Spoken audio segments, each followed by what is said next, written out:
everybody. Welcome to Red Wings Rant, where tirades and impassioned pleas for your Detroit Red Wings finally have a home. We've still got nothing to talk about. Whee! Oh, yeah. I mean, there's a bunch of Twitter discourse. There's people whining online about numbers. We'll talk about numbers. There's people all upset about how the IIHF World Junior Championship of 2022 is going. And if it really matters, and what the heck? We agreed last week it didn't matter. Big deal. Living and dying. Time to put Cossa on waivers. I've seen enough. Yeah, I guess. I mean, what did we have? We had a close Latvia and Sweden game today. So that means Wallstead had a good game. So we have to be fearful of that. But no, it's time to put Carter Mazur in the rafters. Oh, true. Really excited Forgot about that. The opening night ceremony where we retire his jersey for his big IIHF performance. So pretty excited about that. Can we talk about how horrible it is saying IIHF? Like II twice in a row has got to be the worst two letters to say in a row. Like QQ, BB, CC, HH, MM, ZZ, YY. MM's probably the best. WW, we're all used to saying WWW and WWE. I think whenever I play Scrabble, my least two favorite letters are U and I. But U is really just like three I's put together, so I just hate the letter I. Yeah, IIHF. The one single worst letter to say twice in a row. All right, Jared wants to say bets on if Matt moved yet. Nobody took him up on that, so I'm pretty thrilled. I have not moved yet, and Mike. Yeah. The journey continues. Again, probably I asked my real estate agent to listen to the show because he wanted us to talk about his new vegetable popsicles that he's selling for kids. So he might be listening right now. But again, we were fucked. So this is 2 episodes in a row I'm complaining about my real estate agent. But yeah, we were all ready to move on the 27th. And turns out the sellers aren't moving until the 31st. So there'd be a little bit of a mix-up. Whoops. And thankfully somebody told us. Honey, we're home. At home. Yeah, so that's getting put off for a week. So I'm not thrilled about that. Ketzel, what's going on? I like this one. Hee-ho. I like that too. It's a bit of a Seven Dwarfs, right? It's an almost Seven Dwarfs reference there. Eric with the hi guys. The hi-ho would have been right on point. Craig McDonald, what's going on, my man? Joey, what's going on? Joey says you finally made it to a live show. What is going on with you, Joey? What's going on with us? It's the same old, same old. We got barely any news to talk about. We're going to overthink new Red Wing numbers. Yeah. It's so quiet. We're going to talk about Kevin Durant coming to the Red Wings. What would it take? Just kidding. Nobody wants that. Is Durant, is that a Piston possibility? Is that why you brought that up? No, it's just that all the talking heads. I was at the gym today, and that's all they talked about. And there's no such thing. But we have a lot of high hos. I'm hoping for one ahoy hoy, little Mr. Burns action. Can I get one of those? Oh, that'd be great if I had that drop. Ahoy hoy. Did everybody get my Twitter joke? Or actually, it's not even a joke. It was just a reference. I threw out. Billy, wait, is it Billy? What's his name? Well, here, Mike, you'll recognize this fellow.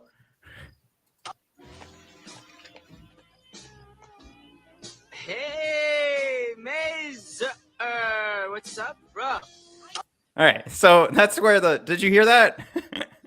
I think that you needed to write something that said, definitely listen to the drop. Right, because I thought this was genius, and then I wrote Yzerman going to get that ELC negotiated because I figured he's doing so great in the tournament that he'd have to schmooze Mazur here to get that ELC as low as possible. But yeah, we could kind of make that my horrible segue to discussing what's been going on. To slide number 2. Yeah, is that slide number 2? No, I think that's slide number 1. Is it? We're not going to count the Twitter as a slide. Oh, no, that's just me pulling up Twitter. This is Mike. All You're right, not supposed. Remember, you hate when I reveal how the sausage is made. This is us going. Way Okay, too deep slide into the 1. sausage. So we're at Twitter 1, slide 1. Scores tied after 1, Can you keep track? which of is that pretty as I good go for through? Cossa. Yeah. Mazur, of course, with the 6 points, 4 goals and 2 assists. Red Savage, 2 goals and an assist. We got, I think, his little brother following us because it's another person named Savage, and it was after I made a fun call out to his brother. Again, supposed brother. There's no way somebody just put Savage in their Twitter account and likes Red Savage posts. So no, has to be a relative. Yeah, has to be his brother or his father. Coast has gone a whole week, Mike, and he's still got that 1 win and the 91.67 save percentage. Of course, we were halfway through our episode and found out that he had a 90% save percentage, I think. Sebrango still had 2 assists. Jan Bednar. All right. I mean, we don't care. Right? At this point, now we can lean back into we don't care about the World Juniors. It's an 85.14 save percentage so far. No, I mean, that's how you kind of cherry pick the stats, right? I mean, he had an assist. Pretty cool. He did win. Shoot. I didn't even see that. He has an assist? Yeah. Why would they even put won. That there? But what about the goaltending statistics? These all the droids you're looking for. Just look at the win column, look at the assist column. Wow, cool. And then just ignore the rest of the stuff. Yeah. Who's in net right now for Canada? Can anybody confirm that for me? I can confirm it is probably not Cossa. For the love of God, I go to IIHF.com and I want to see who's in net because clearly we're not watching this. We're recording right now. So anybody that's getting their sphincter all in a twist here, you can go to lineups and it just shows the entire lineup. It doesn't show who's playing today. It's just ridiculous. But if I use the app, it shows the starting lineups. So I don't know. What are we doing here? Come on. Eric calling out. Wallinder did get another assist today. So this was a graphic made, I think, yesterday. But yeah, Edvinsson did actually play today. And again, like I mentioned, Sweden gets the win. I got it, by the way. It's Dylan Garand. Oh, he's in? Yeah. Very nice. Thank you, sir. Yeah. Hey, Johnny on the spot. Here's Performance Johnny. art. Woo. What's going on, buddy? What did we have? We had one. One thing I wanted to point out: the Niederbach points here, Mike. 3 points, all in one game. He pretty much won an entire game for Sweden. Kind of fun. Oh, and Viro today added a 2-minute penalty, 2-minute minor to his totals. Hey, you got to fill up that stat sheet, my man. All right. I mean, what else is there to talk about? Let's do this. You could get excited. The highs of highs, right? Carter Mazur, that's fun. We make our Mazur tweets. You can, as much as I want to say the World Juniors don't matter, I don't know, an 85% save percentage. We really got to dissect how bad is the defense for the Czechs. That might be one where we kind of, you don't know the World Juniors don't matter, but you turn on 85% save percentage. I don't know why I'm throwing in my Beetlejuice impression. No, Hey, sandworms there. What are you gonna do? Anyway, so there's an impression appealing to two people. I think we kind of talked about this. You're just going to use these stats to prop up guys positively, and if things go poorly, you just chalk it up to, he's on a young team, he's just getting some reps in, so I'm not really worried about Cossa. But Mazur, we're ready to put him in the rafters, and maybe he'll make the opening night roster. And I think the most important thing is to just have that awareness of it's still kind of advanced minor league hockey. Can I say that? Yeah, that's on point. And anybody who wants to argue with that, there's the door. No, I don't know. It's not that big a deal if you want to argue it, but I think that's spot on. There's like one major point I think to talk about here, and it's Dan B does a great job here of always transitioning us. But we did have the will Edvinsson play today, or won't he? He goes in 18 minutes, 43 seconds today. Ooh, you get total shifts, 29 total shifts. That's actually kind of neat off the World Juniors website there. So, will Edvinsson play? Won't he? Clearly, he's carrying around some sort of injury with him. Joey says it's a tummy ache. Dan B throwing in. He's grimacing after a couple hits was the comment I just had up there. There it is. Now, we saw that he was missing before in the preseason. It was a will he, won't he? And there was like, I think there was like finger call outs or what have you.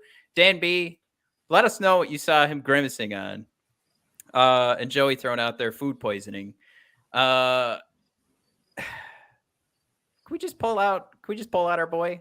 Is 18 minutes a little too much for our boy in a will he, won't he World Juniors game? I mean, I think that he sees, that he's going to have a chance to rub elbows with the elite of his peers. So from what I'm gathering, he did have some food poisoning. So I think he was just trying to, get his shifts in and then, between periods, get his shits in, so to speak. Get his shits out. Yeah. Yeah, Jared throws out there that gas station sushi will get you. I don't know how anybody can claim yes or no. It's the Edmonton gas station sushi is bad as it is in Michigan. So yeah, Dan B, let us know what you saw. The grimacing, is that was the poop coming out? Was it the finger we heard about before preseason? Yeah, I think it was just related to poop. I think he's going to be okay. Yeah, Dan B says he got tied up along the boards. Nothing serious, but he was feeling it a bit.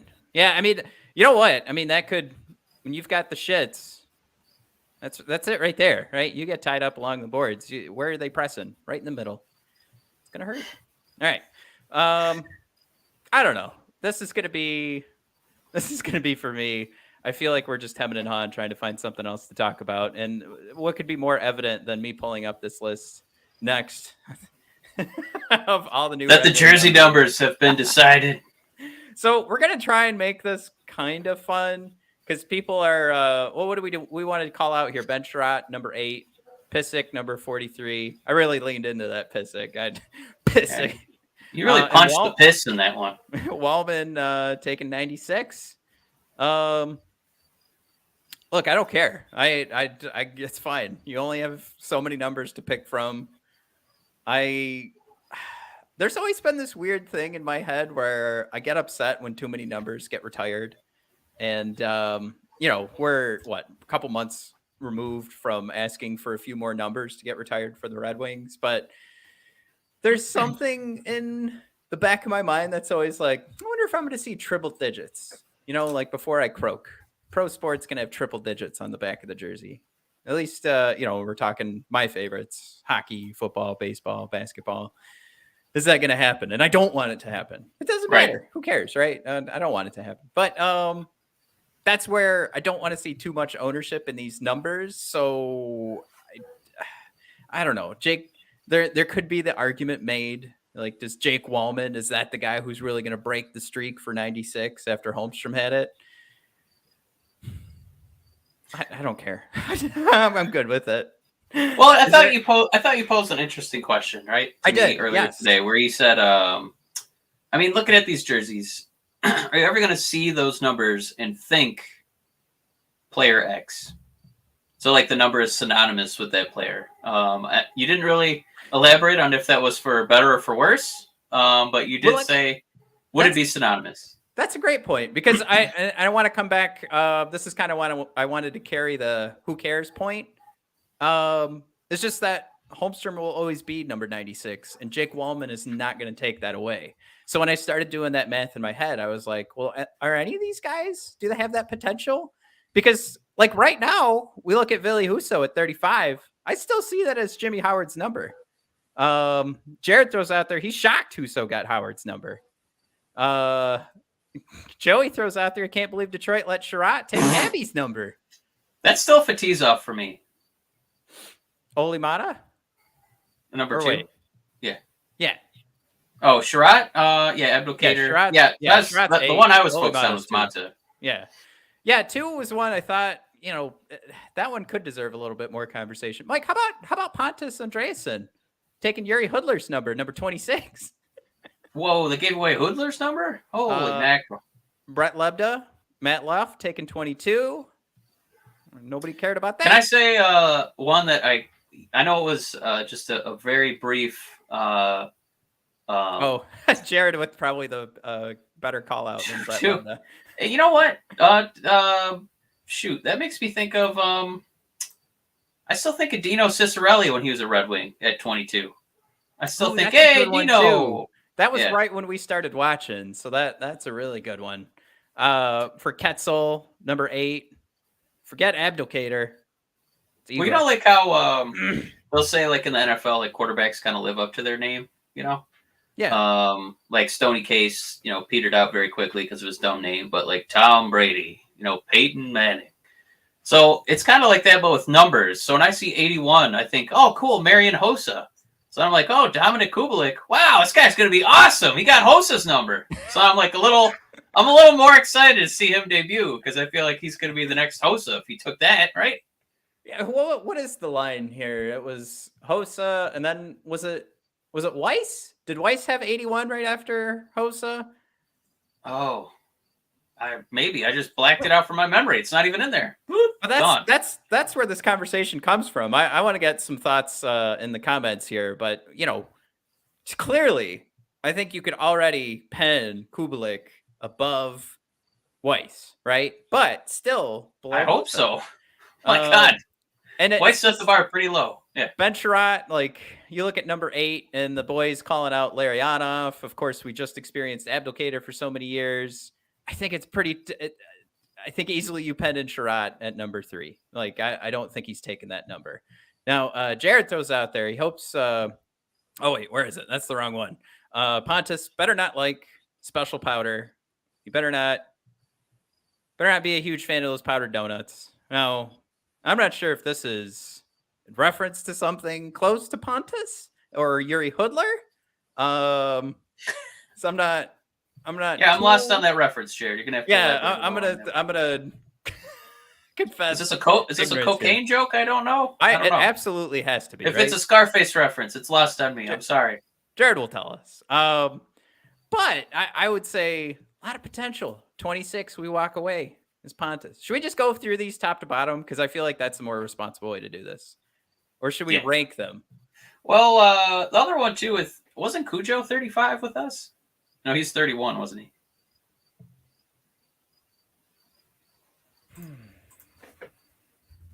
Well, quick Google image search ought to take care of that.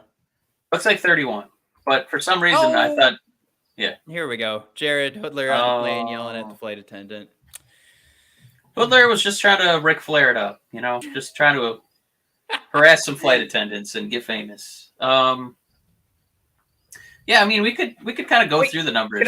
Can I just say, I don't even need to Google this. Like, Curtis Joseph has no ownership in number 35 if neither one of us can confirm it.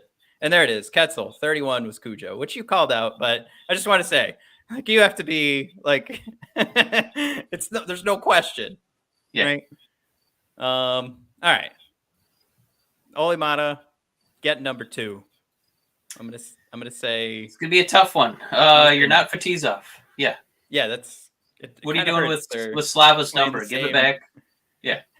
Playing the same position. It's not going to help. All right, Ben Sherratt, like I said, I put him in 3rd place already. Now, so let me say. Now I did bring up the Hossa factor. Now in a kind of the other side of the coin, in a terrifying measure, Ben Sherratt decided, you know what, I'm going to be part of Red Wing Legends wake here. I'm going to pick number 8 after everybody loved Abdelkader throughout his Red Wing career. Matt, was this a nightmare choice for him? Could there have been a worse number? I'm gonna give him some wiggle room because unlike Olimata, he's got the different position, so he'll be in a different spot. How about that? He is in a different spot, but I think he's carrying a lot of extra weight with that jersey number. A lot of pressure to not be Abdelkader. Like it would be like the first time they hand out 16. That's gonna be a worse number to try and get over, right? Yeah, I don't think they're giving. That's No, it's yeah. like I mean, they didn't try to do 16, right? They didn't try to do 13. They didn't try to do 40. Number 5, obviously. Not, okay, I'm not going to include number 5 in that, but I think you get what I'm getting at. Yeah. Okay. I so just like realistic numbers is 8, the worst one to go with. I don't know, because I think if you ask Twitter, they'd all say 96. And it was Prashant Iyer led off the conversation, and then everybody was like, yeah, wait a minute, I am upset about this. Which, I I don't know if that's really how being upset about something works, but yeah. So wait, I think what were Twitter people thinks upset it's about? 96. Holmstrom. Oh, okay. I was very confused for a second. I thought people were upset with Sherratt's number. No. I'm saying you were asking what could be a worse number for him to. When I said that question, I meant like a number that's more synonymous with Red Wing and aptitude. Like right now.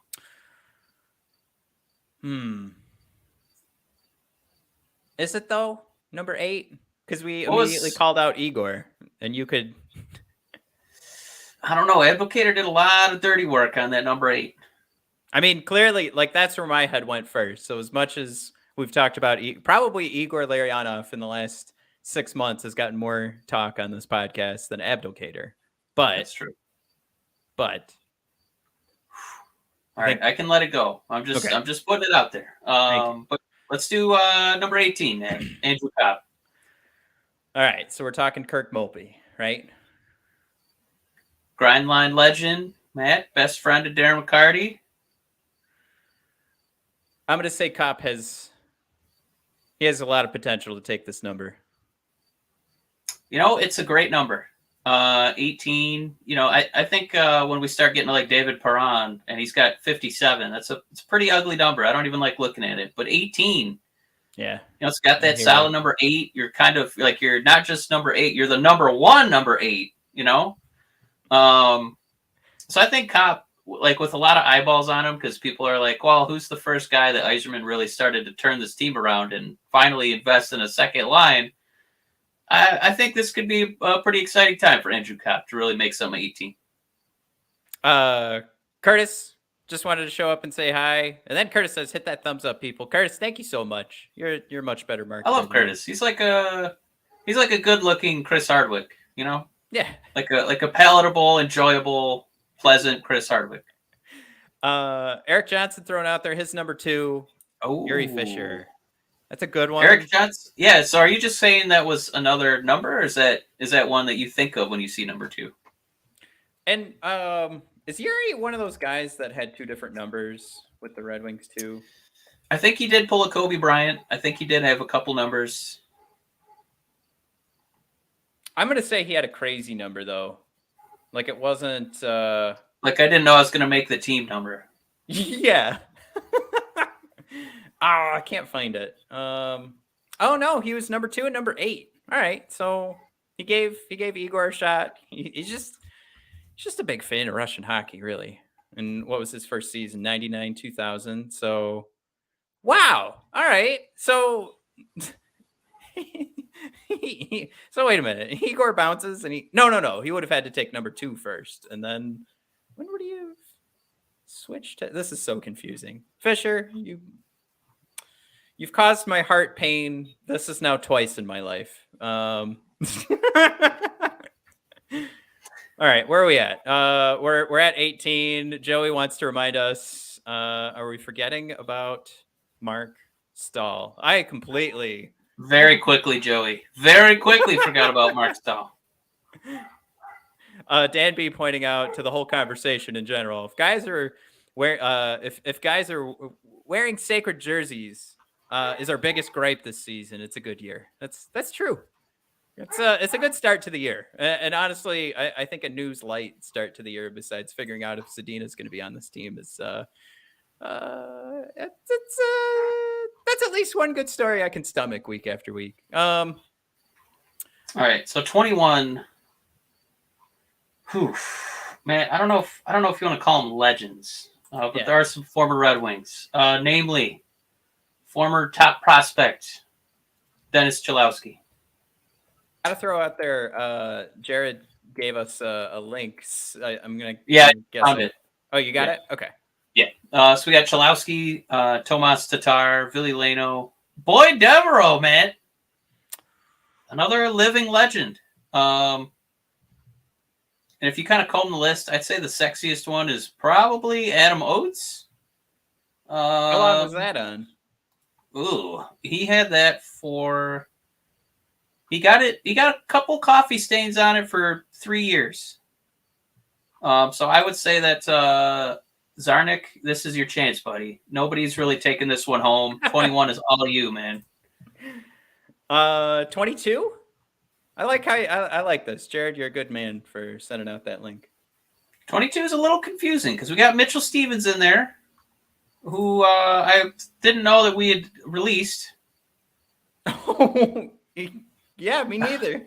I didn't know that his he had to give up his number. That sucks. We did have 2-2 already. Mike Commodore. Don't want to forget about him. Marty Lapointe, Dino Cicerelli. We got Huda in here. He's kind of cool. Lapointe was a big one in our house because our mom loved him so Yeah, our much. mom had a huge crush on him. Woo! Oh, that's right. Mitch with a contract with the Montreal Canadiens. Yeah. So I will right, say that so- one's a tough one to take ownership of. You got a Detroit legend. You got 2 of them. Can I make the argument though? I mean, I don't think Luff is long for this team, but I think there's potential to take ownership in it because I think if you ask Red Wings fans, it would be like a nice even cut of a pie chart. You know, like there'd be a nice good breakup, or there'd be a big chunk of other. Yeah. So do I think Luff's going to do it? No. Is there a number with potential to take Red Wing ownership? I think 22 would. I think I'm fascinated to see him play because I want to see if he lives up to the personalities behind Cicerelli and Marty Lapointe.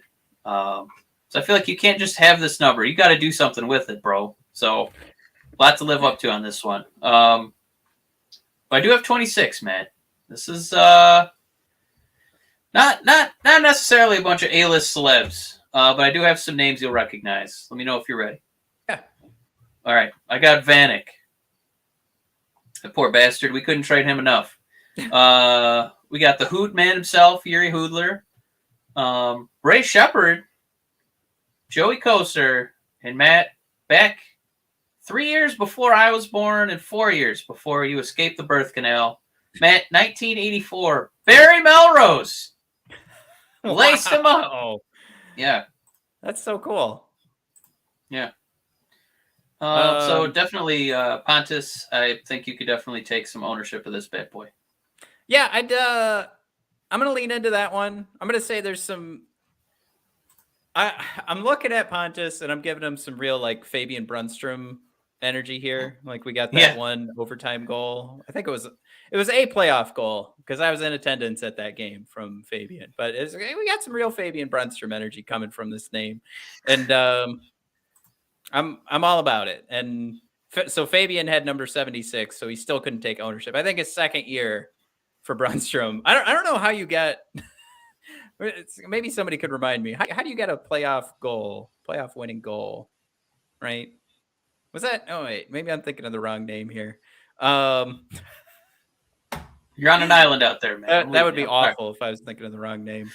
But yeah, let's give Pontus the nod and like legit. I think right now for me he's winning. Yeah, legit could surprise and has a good number he could take ownership of. Now, number 35.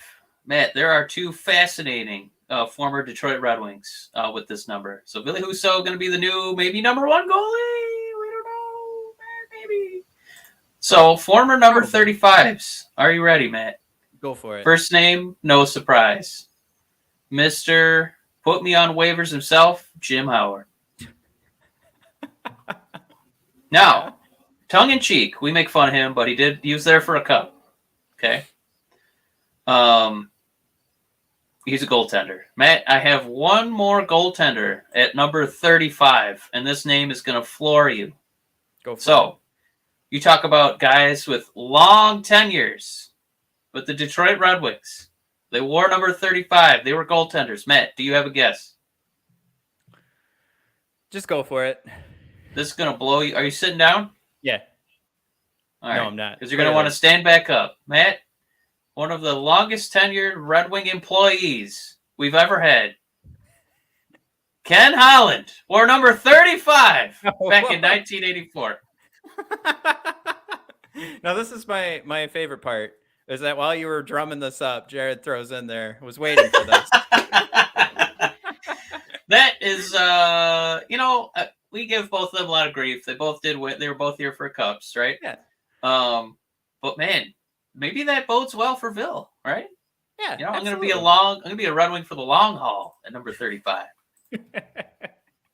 The next one I think definitely has an opportunity to own the number, except it's not looking good for Robert Hagg. If anyone knows a Robert Hagg highlight, let me know. The other number 38's Thomas McCullum, Kevin Hodson, Ooh. Tim Taylor, and a bunch of of the NHL. Is that Tim the Toolman Taylor? Is that? It does say Tim quotation mark Toolman Taylor, so it does appear to be the same. Yeah. Oh, you know what? Not Fabian Brunstrom, Damian Brunner. That's who I was thinking. Oh, Brunner. Yeah. I was combing through the what year am I in? The 2012, 2013 statistics here. Brunstrom had a cup of coffee for 5 games. That's what I messed up. Gotcha. But So yeah, I like 38 as another number. I don't like. I don't. Yeah, like that's the guy who's 38's a gunning for it. scary number, right? Because it's kind of like in WWE, the Royal Rumble. They do the math about which numbers are good for winning the Rumble. Number 1, number 2, number 30. 38 kind of feels like like 5. Doesn't look good. Not going to put a lot of Royal Rumble winners at number 38, but Unless you're doing a 40-man Rumble. So as far as like Pontus owning the number, I don't know. We can almost put Hagg in there because I don't really see any other contenders. So This at is least yours. for this season, it's good. Yeah. It's his. All right, Matt, we got your favorite acquisition of this offseason. Piss! Mark the Pisser Pissick at number 43. Aww. Pretty excited for him. He's going to beat the piss out of our opponents. Not a lot of contenders, but again, guys, Darren Helm. Is this Darren Helm for you? Yeah, I don't think Pissick has any chance at this. I think it's going to stay at Darren Helm for a while. All right. I mean, he's got some pretty solid highlights. You know, you give the boy a trip around the rink with a Stanley Cup. It does a world of wonder. It would for a boy like me. Matt, let's move on to number 45. I can't even see that name. Is that Olkinora? This is funny because Dan B threw that out. Dan, yeah, me too, bud. Who is this guy? Nura. We must have just had an extra 45 hanging around, and let's just slap a name on it. Eric helping everybody in the chat. He's a goalie from Finland. Number 45, Mike. I couldn't right now come up with a number 45 off the top of my head. That's okay. You will be surprised. There's one you should have thought of. Bernier was a 45. We did have Dominic Turgeon. I'm going to read all 4 of them because there's only 4. Our boy who never made it, Magnus Hellberg. What happened to that guy? And maybe the most dubious number 45. Not only was he traded for a first-round pick, I think it was multiple trades, Mr. Kyle Quincy. Oh, cool. This is the number that Michael Jordan had for like half a season, right? It's 45. That's the Kyle Yeah. Quincy treatment, I think Yeah. is what they call it now. Yeah. Also, check out Magnus Hellberg's. He's got some Seattle Kraken pads that look pretty sweet on Twitter. I saw earlier today. That's Yeah, not cool. I wanted him on our team. ton of potential, Mike, to own that 45. Confidence in him doing it, 0. All right, It's gonna be rough. What do we got? 50? This is too quick. This is me realizing too how many acquisitions we did have that I had no idea actually happened till we. Yeah, we threw a lot of money out there. I don't know who they must have just caught money as the truck was going by or something. I don't know how they got contracts. But we're up to number 54, Steven Kempfer. We're gonna say his whole name because it's easier than Juicy Elkin. Not gonna work here very long. 54. Bobby we got Ryan. 2. Hey, man, it was quick on that one. Oh wait, we got Matt Pumple. Oh, Matt Pumple. Matt the Zit Pumple. Back in 2019. Those are the only 2? That's all we got. All right, because that was Bobo. He was trying to be creative, right, and not pick number 9, which wouldn't work. So I came up with Bobby Ryan too fast, but considering it's only been 3 uses of this in the last couple of years, Steven has some potential. All right, the number has potential. Do I think Steven Kampfer has a lot of potential in taking it away from Bobby Ryan? It's such a good story. I'm sorry, Steve. It's not happening. You're coming and going this season, and we will remember 54 as Bobby Ryan. How many overtime goals, Mike, do we need to see from some of these guys that we're absolutely sure won't take a number? How many overtime goals do we need to see? Because my challenge to you is trying to remember Jordan Osterley's number off the top of your head. I'm out. Matt, I do have 3 more. Point being, he got a overtime goal. So yeah. I do have 3 more names for you, Matt, if you're ready. Yeah, go for All it. right. Matt, maybe the acquisition people are most excited about. I think I'm a little bit more excited about this one than I was Andrew Copp, but David Perron. He's picking number 57. Matt, if you pull this name out of your crack, then hats off to you. I do love Joey throws out there. Got to applaud you guys for discussing jersey numbers for half. I like Danimals throws out there. Lol, it might be the off season if. Oh, also Tristan, can you confirm Mike's nickname for Matt Pumple as Tristan? Matt the Zit Pumple. Yeah, Matt the Zit Pumple went to Tristan's grade school. We got our man in the field. 57, Matt. I got Turner Elson and Mitch Callahan. So, oh boy, yep. 57 and Perron are going to be synonymous. There's. I think we're all going to fall in love with David Perron. Very so for him to take ownership in number 57, I think there's. So that's got a good number potential and a great person potential, right? I mean, number 18 we talked about before. That was used in some cup wins. So Cop is going to have a more prominent position than what some of the numbers we talked about or some of the names we talked about earlier. But David Perron, very little competition, and I think he's going to have a heck of a spotlight on him on the power play. So I think if we were making a list here, number 1 potential, Perron. Pretty strong. Well, I mean, obviously number 2 to Walman taking over 96 is all. Yeah. Well, let's look at this. I got two more numbers for you, Matt. Number 81, Dominic Kubalik. We already talked about him earlier in the show. Mr. Barry and Hossa. Matt, can you tell me the other one? Wait, wasn't it Stephen Weiss? No. No? Oh man. Was it Weiss level? It is Weiss level. Fuck. I can't remember his name then. For the record, Weiss was a 90. Oh, really? Oh, he was just 90? Yeah. He just played like he was 90. Matt, his reign of terror was from 2020 to 2021. Number 81, Mr. Franz Nielsen. Ah, that's right. So it was ice level. All right, I'm good with that. So I will say, to push back on your argument about like playoff moments and guys owning numbers. I mean, what did we have Hossa for? One season? yeah, One magical, beautiful, wonderful season, and 81 is just etched in my brain forever. So yeah, I mean, if Kubelik can harness a little Hossa power, that'd be awesome. But whoo, it's gonna take some playoff magic. All right, we got one more. Obviously, there's only one other guy. My God, what a career! 14 years on the wing wheel, Mr. Holmstrom. So I think Jake Walman has the like biggest choice because it's still so fresh, that 96. You know, probably the winner of this game, though, if we're going to say who's going to take ownership. It's got to be Perron. I don't really see any other real contenders for here. Yeah, number one is Perron.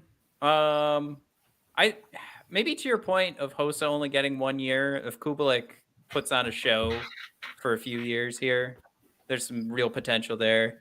I'm going to say Kopp has some real 18 potential.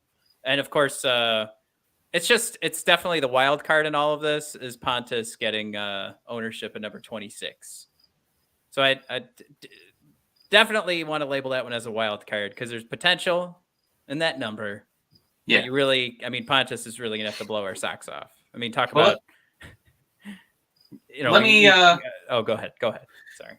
Well, I was going to steer it another direction too. For the guy with the longest road ahead to like transform the number, I got to say Ville Husso, because not only do we have that fresh memory of James Howard being our goalie as number 35, I'm never going to forget that Ken Holland was also number 35. You mean after today? After today, I'm never going to forget that bit of trivia. So I hope that he can find a way to take ownership of that number, but that's a tough one. Matt, do you have a similar one for longest road to owning the number? Well, what's funny is looking at number 35, I think of Jimmy Howard without even like processing whatever. I'm pretty close to 43 and Darren Helm like that. Personally, I think you hit the nail on the head. It's time, I think, is an element here too. It's just that like there's no way Jake Walman is taking 96, but it's been a little bit longer. I don't know. I'm trying to think of some other argument to make that's not exactly the same as 35 and me seeing the number 35 and thinking Howard, but 96 is tough. 43 is going to be tough. Little competition, and I think made big marks, right? With what their number was. So yeah, we can order it from the top again. Perron 57, probably 81, 26, 18, and then from the bottom it's like 35, maybe 96, then 43 for us. Yeah, for I don't care what anybody else thinks. top one is they're going to be synonymous, and then on the bottom, longest road. Not many game worn Holland jerseys out there for sale. Bingo! Got him, Dan. Woo! Well, we got some picks in the comments here. Jared throwing out there, he's picking Husso to own 35. So he's going the complete opposite direction. Also, real quick, against Husso is his last name also starts with an H. So I'm still going to be thinking, Howard. Yeah, if you see it from the right angle, it's the same jersey. You see an H and a 3 and a 5.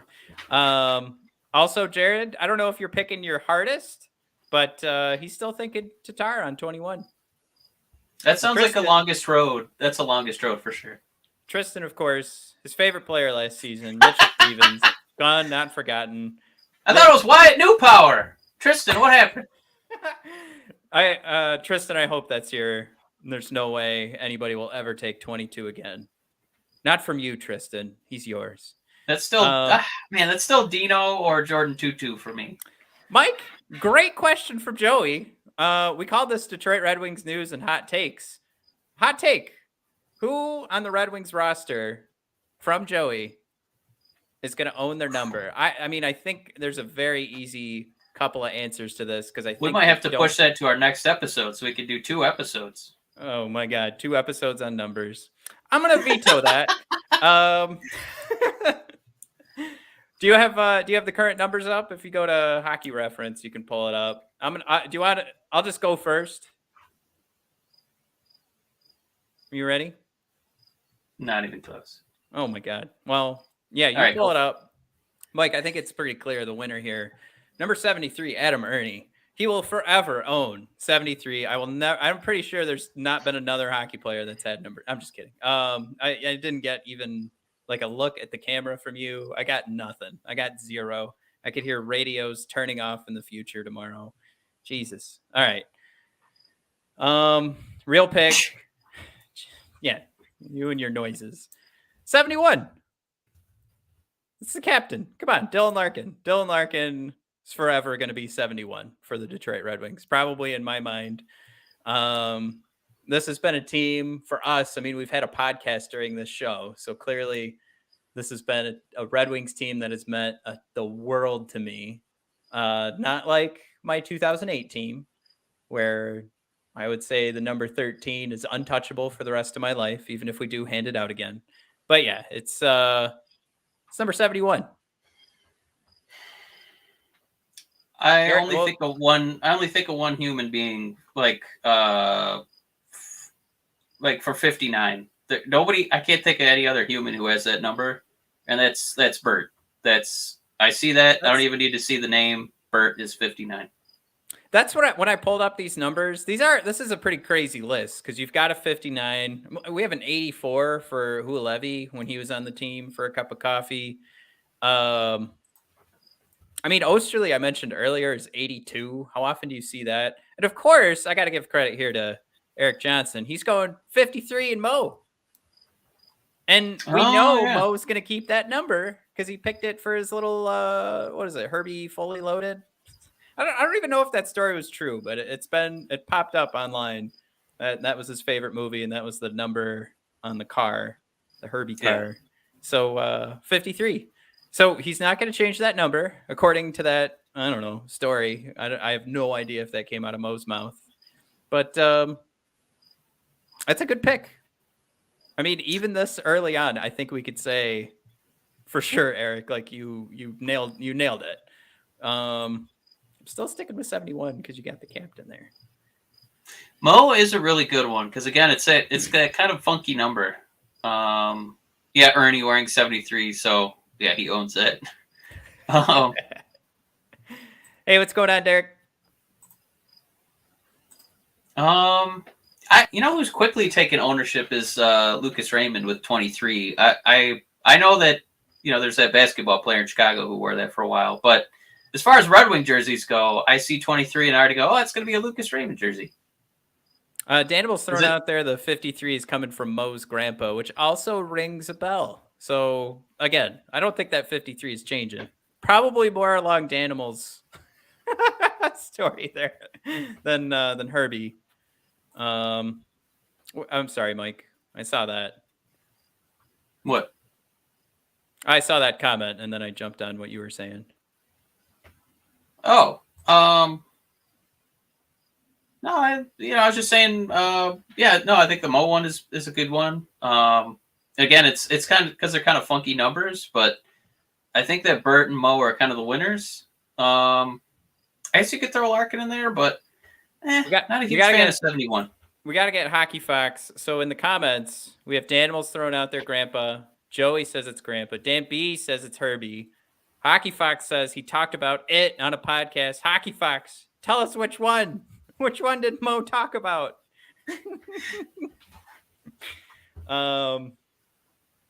But yeah, I do like the. Lucas Raymond was the other one too. 23. Yeah. Yeah, I do like the Lucas Raymond call out too, but that one. Oh man, I'm gonna get in trouble. I need to see this season before I would commit to that number. I think I'm set. I'm good to go on Moritz Seider. Good to go on Dylan Larkin. Oh, look at Eric throws out there. Both. All right, cool. So we're all right. Matt, the other 23s, Dominic Turgeon, Brian Lashoff, Brad Stewart, Schneider. We kind of had a run of those guys who they'd put next to Lidstrom. They had the same jersey, and then they would just play next to the greatest hockey player of all time. I like Schneider. Yeah, that's about a wrap. You got the Schneidman, and you got Stu, Lashoff, Big Turd, and then Lucas Raymond. All right, we're going to wrap up with one more question. All right, what do you got? Tristan throws out there, if Larkin's asking for something ridiculous, like over $9 million for 8 years, do you consider trading him? I don't think that's that ridiculous a number, though. I think it's more of a political move to give your most important player that kind of money. Yeah, that's like setting the foundation of the house, and I would actually be okay with giving him 10% of the cap. Yeah, and if you're talking over $9 million, that does have a pretty wide definition. But if you're talking around $9 million, it's not going to be a contract that I'm going to be like, oh, thank God. It's going to be the same way I thought about Matthew Stafford's contract. Like, he was at the time the highest paid quarterback. Of course, the salary doesn't seem to mean as much in the NFL as it does in the NHL. But like, I was like, all right, cool. We have our guy signed. Like, we have Dylan on the books. I think that's more of a celebration, which I think Dylan should be considered. When we've talked about this before, it's tough for me to say who is a staple on this team, who's on the core, but I always seem to come back to Dylan, and guys who have at least worn a Red Wings jersey so far. But Dylan, Lucas Raymond, and Mo are the guys that I don't know. I don't hesitate. I just throw it out there. So I think inking him is important. And I think at the end of the day, you're going to celebrate that contract being done. Because if you trade him, you are also saying, I mean, it's got to be, it's right. It's a situation where we start out like 0-20. We don't even sniff the playoffs. We are going for the lottery pick this year. And now I don't even think that would do it. Like halfway blow up the team. I think he would have to, I'm trying not to say something super inflammatory, but I mean, he would have to light a fan on fire. We'll just keep with inflammatory. And he'd still get a suspension and then come back. I think you're going to have to live and die with Larkin's trajectory. I don't think you can really move that guy. I think he's so important to the team identity. I don't know if you can trade your team identity if he's asking for similar money as Nicholas Backstrom. I think you're okay if he wants a little bit over 9. Now that's the situation he's asking. Can I pull up Joey's comment here? I can't see Larkin asking for over 9. I can see us wanting to sign Larkin and get the deal done. Larkin does kind of feel like that guy who's not going to ask for over 9.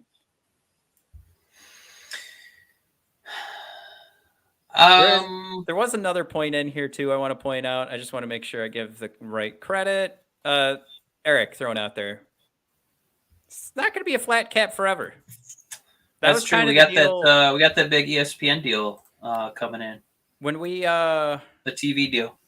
So there used to be another podcast that I ran. And that was at the time Matthew Stafford got his contract. That was the biggest contract in quarterback history. And in the episode that we recorded, we talked about the cap's going to go up. Some other quarterback's going to get paid more next season. It's not a big deal. Kind of same deal here. And we're not even talking about maxing out a Dylan Larkin contract right now. We're talking about a guy getting paid still single digits.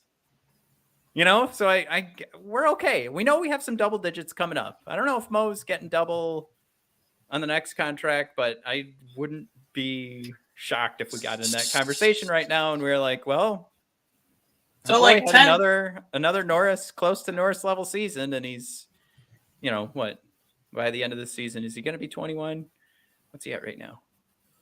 22. I mean, okay, so point wise, I think I could pick 10 to 12 players who I are gonna score more, and I would want them if I had to pick a guy to get a goal for me or I'm going to die, I'd probably pick like 10 or 12 guys over Larkin, right? But if I had to pick somebody to lead my hockey team, woo! Those are tough pickings for a guy who's he's good on the stick, as they say in wrestling. I feel like he gives a hoot every night, plays both ends. Nice. I don't think it's that much of a stretch to give him like 9 or over 9 or even to 10, just because of how important he is, what the market's going to dictate once the cap goes up. So I don't think that is that. It's not that bananas of a number, to be honest. Yeah, and I mean, player agents aren't dumb, so they're going to talk about that cap going up in a couple of years, and it's probably going to like shoot to the moon.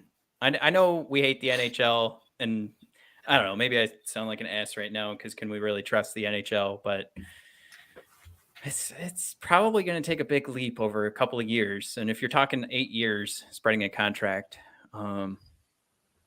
it's just not going to hurt. And Tristan throws out there, Larkin is not more valuable than Mo. I don't know, like right now, if we can say anything for sure. There's a lot of gray in all of this, but I think you're talking about like... I will push back on that. He's more valuable than Mo. Mo could be a really great defenseman, but I think we've seen that you can find pretty good defensemen at trade deadlines or in free agency. But man, if you're trying to find a top line center, forget it. You got to draft him. That's the only way, and you got to be at the top of the draft. That is a great point. I mean, yeah, that's like you could talk person to person and who at the end of the day, like who's going to be closer to like MVP awards. And I think there's a conversation there, but I think we're also like in the realm, despite us having so many losing seasons in a row. So I'm going to sound ridiculous here. We're kind of in the realm right now of like who's more valuable, Steve Yzerman or Sergei Fedorov, and somebody's going to go, well, Sergei Fedorov had all those points. But then there's the argument of what a Steve Yzerman brings to a team as opposed to that. So I'm not saying Mo does or doesn't do one of those, or Larkin does or doesn't do one of those, but it's just so hard for me to take a hard stance, black and white. One guy's better than the other. I can't do it, but I think it's a very important contract to sign. I mean, Mo looks like he's going to be an unbelievable talent. But, I mean, the identity of your team, it's Larkin. That, I will push back on that a little bit and say that might be up for grabs this season. I think your captain is still in Larkin, and there's no questioning that. I think the identity of the team, like, are we talking from, like, a fan perspective? I think it might be who you are playing wise on a night to night basis. I would rather put more chips into a center who's going to be literally touching the puck and scoring and taking faceoffs, and being there for every important like moment of a game. I don't think a defenseman would. It's tough to say. Would trump the center. I think you're digging yourself a hole here because Seider's going to be in every important moment too. Like he's showed us last year that he will be a part of every piece of the special teams and in the most important minutes where we need to stop a goal, when we need to get a goal. He's our man. He has the most minutes of any player on the team last year. Average, right? Yeah. Most minutes, yeah. Well, I don't need to take average on that. So I'm just saying. I think that if Mo Seider demanded a trade, we would, be pretty bummed. But I think we could find like an Edvinsson or Wallinder and we'd be okay. But if we had to replace Larkin, woo! There is nobody on this team or in the pipeline ready to do that. That means if he's gone, you're tanking. That's a complete reboot. I still think you're wrong. Red Wing specific, yes. Centers, we need to keep them. I am not ready to say that you could just draft another Calder winning defenseman. I think you're being a goofus right now. I think you're digging a hole and it's just getting deeper. No, you're trying to get to the other side of the planet. So you're attacking me now. I think Edvinsson and Wallinder could be okay, but man, to find a center who's going to get almost a point a game and play defense, no way. It's just as difficult to find a cider. Come on. I could find a rookie of the year, but finding like a consistent top 5, top 10 defenseman. There's only one. There's only one Calder per year. Yeah, I said I could find a rookie of the year, but finding a guy year in year out, that's really tough. That's why we've shuffled through all these dudes. I even bless his heart. I'm excited to see Andrew Kopp, but we know he's not ever the top center. I can find those second, third, fourth centers, but to find a number one, woo. I'm stuck. I think you're bananas. I think you're bananas. Nope. There's a lot of comments. Oh, I can't wait to see him. Where do I start? Pick the ones biased in my direction. Joey says, I feel like Larkin takes a deal like McKinnon because he knows what it takes to construct a cup-winning team. I like that. Ketzel, Larkin is going to be a lifelong wing. We don't just hand out the C for less than character players. Oh, Chewy's aboard. What's up, Chewy? Chewy! Eric thrown out there. Mo might get 10. He might. Can I just say, if Larkin's going to be at or around 9 or less, whatever, I don't know where this market's going. Easy, Matt. Easy. Our double-digit contract is going to be Mo Snyder. Matt. That's our next double-digit contract. So I'm right there with Eric. I think it makes sense. All right, where was I? Now I'm rereading comments I just read. Tristan wants to pick up Matty Barzal. Tristan's got Andrew Kopp as a 3C now. We have a lot of 3Cs. Larkin goes 4 years, 9 million, or 7 to 8 years, 8.75. That's a pretty. I mean, I say you want to lock him up for as long as possible. Derek Hand thrown out there, 8.5 by 8. Tristan thrown out there, Mike, you're off your rocker. Ketzel throws out there, no point in not giving Larkin those 8 years. Yeah, Tristan's going pretty hard. For what? I mean, what do you got? It's just kind of things I've been saying. So Mo isn't just a good defenseman, which I don't know. Did you say that? You were saying I didn't say that Mo was a pretty good defenseman, but I meant I could find like replacement level and still get by. But to find an identity defining centerman I'm not going to find for a while.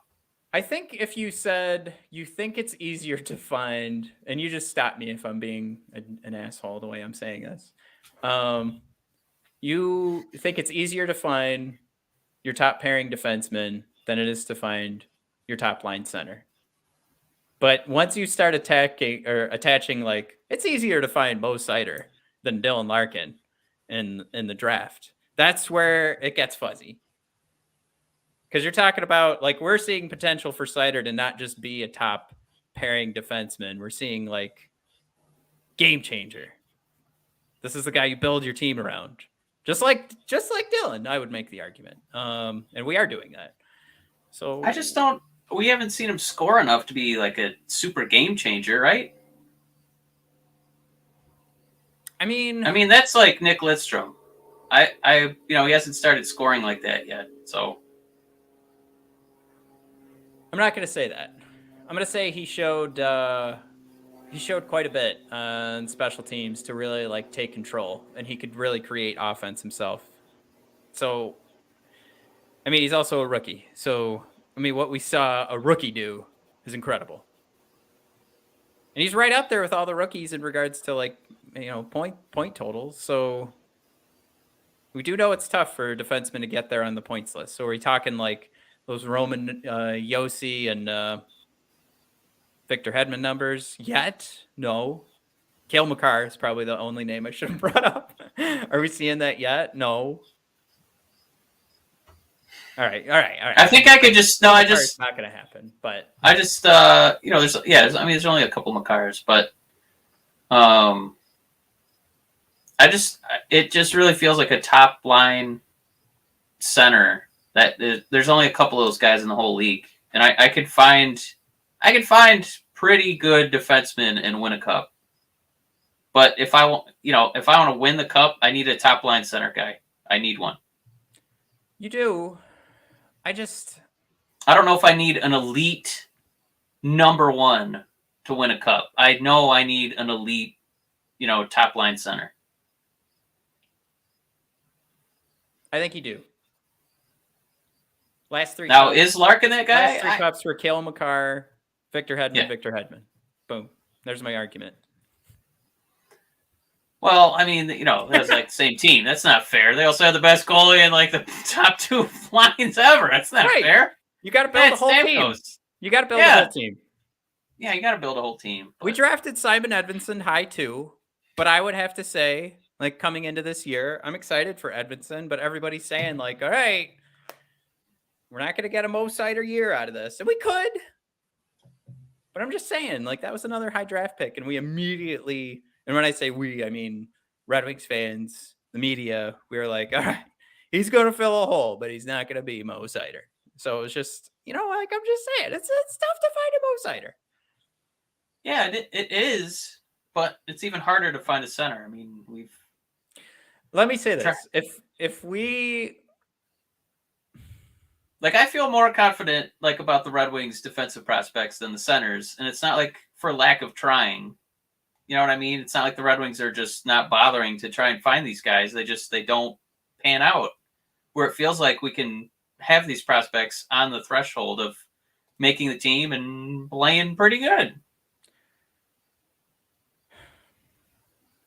But the centers, it feels like a lost cause. I mean, we're going to Andrew Kopp, who he's going to be fine, but he's not ever going to be, like a top 20 player in the league or anything like that. How about even a top 50 player in the league, where I could see some of our other defensemen being, at some point in their career, top 50 guys. I guess I just want to say, like, I know Dylan isn't like the best. Like we've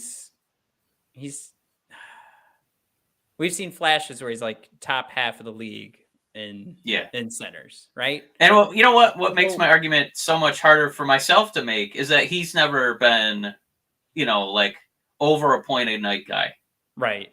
And that's kind of where I was going with that. I think if you were talking about your true 1C, I mean, when I say true, I guess I'm only kind of thinking of like Connor McDavid's and the Nathan McKinnons. Like you don't let them get away, but we wouldn't be just like doomed if Dylan Larkin left the team. Like if he was like, I'm sick of this shit. I never wanted to be drafted by the Red Wings. I want to get out of Michigan. Like if he made that comment in the newspaper, like that was his Players Tribune article. Fuck this shit. Dylan Larkin. Well, what if that's where it gets a little scary though? Like for my argument to say that he is the identity of the team, he is the captain, which we know is a tough thing to earn in this city. They're not going to let him walk. I feel like they're going to make like we're a best for both parties deal, so it's probably not going to be, a 10-year contract. It's not going to be a 3-year contract, but it's going to be pretty lengthy. And you need him to be over a point a night guy. So, I mean, I think they're really going to have to ride or die with this guy. So it's going to be up to whether or not he turns into a top, 10, 15 player. So when you say doomed, that's what kind of made me think of that. You're like doom is maybe the wrong word, but your fate is so tied into his development, into whether or not he turns the corner and becomes not just very, very, very, very good, but elite. So that for me is the discussion Steve has to have in a locked, sealed room about hopefully some room for air. But a locked, sealed room to be like, my God, is this the reason we trade him? Like, we know he's not elite. Yeah, I'm just... And he put up good numbers with Lucas and Bertuzzi last year, right? They were a top line, top number one line. Yeah. Now he's going to have maybe some better defensemen behind him, maybe a little goaltender change, maybe all that stuff, where in the pudding makes it work. But, woo, it's tough. I know. That's the thing, is that these decisions are tough. I would say you're going to get hurt in some of these future contracts, and that's what's going to make all of these decisions more difficult, but you want those. And you like to hope that you have Steve Yzerman, because he's going to make the right trades and the right moves at the right time, like he did with the Lightning, to make them into a, every year Stanley Cup contender. So that's what's funny, is that we picked a guy that could build, draft, and we've seen him do the second part with the Lightning. So you like to hope you have the perfect GM. I don't know. Getting back to the Seider or Larkin thing, I still can't. I would never say or with those guys. It's going to be an and for me all day long.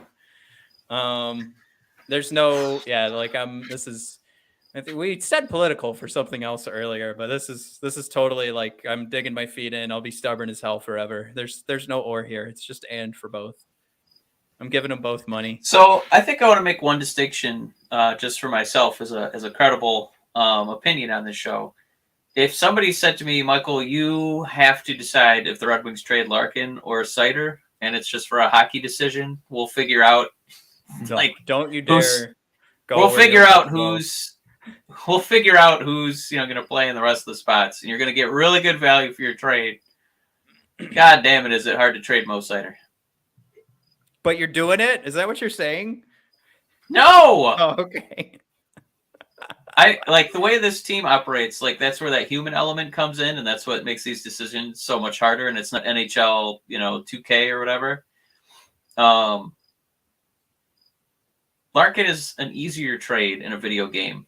I would never trade Seider in a video game. Never, ever, ever, ever, ever. He's going to be a 99 overall, best defenseman in the game. But Larkin, he's going to be a 90. And can I find a way to get a 98? Well, that's what like Tristan's thrown out there too. And this might be to the point of like not giving him the $9 million, is because there's going to be other guys available that you could throw all that money at. But if you start subtracting Dylan Larkin, and you've got Kopp still on your second line, and you're like, all right, McKinnon, come over and save us. That's why that stuff is so tough, right? Because It's like, hey, come here. We destroyed all our depth to, enable you to have a contract. It doesn't make sense. Why would they come here? But I feel like we do have the cap space. We could, and maybe that's why we're sitting with, I think we still have $9 million left. Like, we haven't completely depleted our space. Yeah. To try and, see what we can do with a little bit sexier free agent class coming up.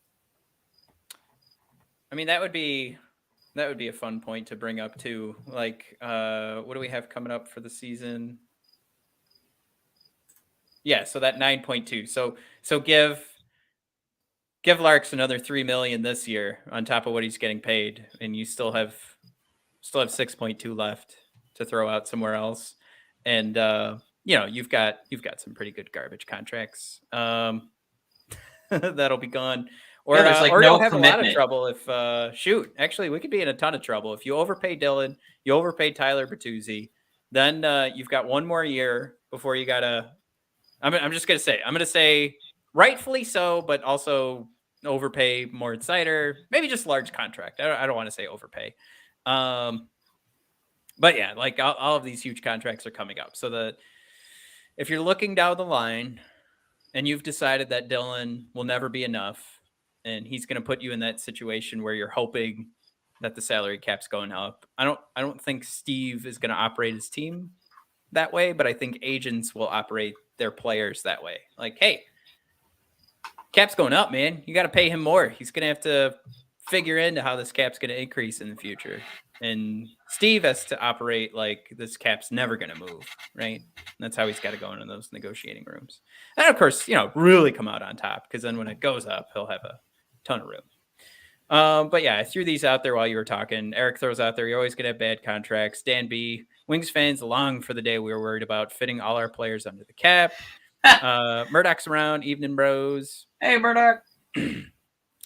Derek Hand. I miss the days when we had 3 number 1 centers. There's a couple of instances that was going down. We had like 5 or 6. We just started stuffing them on the wings. Yeah. Joey throws out there. Suter and Veleno played on the first line last year, so we had Joey. 3 number 1 centers. And Tristan throws out there. Next free agency is loaded with top 6 centers, which begs the question: why Andrew Kopp in this contract? Anyway, Adam thrown in there. I always miss you guys. Pop in at the end. Don't worry, Adam. I'm sorry. It'll still be available, but we miss you too, buddy. Ketzel. Bert isn't getting overpaid. I'm just, you guys know my thoughts on Bert. Dan B. Agents work on a percentage, don't they? I'm talking about like their negotiation moving forward is like they're going to be saying like this. My boy deserves this because it's going up. Like I have to believe that that's an element of negotiation while they're in the room because they want their boys to make as much money as possible. Chewy thrown out there. He agrees with Ketzel. So yeah, Mike, we had that one slide up the entire episode and we got all that conversation in. Probably could have removed it quite a while ago, about a half hour ago. So we got into the Larks conversation. 2 sides of Larks, right? We talked about Larks forever owning number 71. Also, get rid of them next year. I know that's not necessarily what Tristan was saying, but then we got into the Cider versus Larks, and still think you guys are creating the wrong equation. It's never been Cider or Larkin. It's been how can we make this all work? You guys are goofy Gusses out there. But Mark already peacing out. I think it's time that we peace out. I'm getting sleepy, and I still gotta put this thing into an episode or something. Oh shoot, I forgot to do the ad read again. Oh my god. What were you gonna say, Mike? No, just for my basketball nerds. What if Larkin is just Bradley Beal? Terrifying thought. Yep. He's a Washington Wizard. Makes a lot of money. He's like ingrained in the community. Really good player, but the Wiz are never going to be anything more than an 8 seed. So, woo, scary. Very good player, but you know what's a sure bet, Mike? Anything on DraftKings. College football's back, by the way. It's time to enjoy the tradition, the fun, and all the great offers from DraftKings Sportsbook to celebrate the time of year. Right now, new customers can bet just $5 on any team and get $200 in free bets instantly. Win or lose. If that's not enough action, you can also place the same game parlay for a shot at an even bigger payout. Just combine multiple bets into one, like which team will get the win, which team to score first, and more. Mike, I also saw that there's some fun little games with Dylan Larkin out there. Is he going to score more than 30 this year? I think was the Dylan Larkin thing. Also, the Red Wings, you can put a tiny bit of money down and win a ton, and just say they're going to win the Atlantic this year.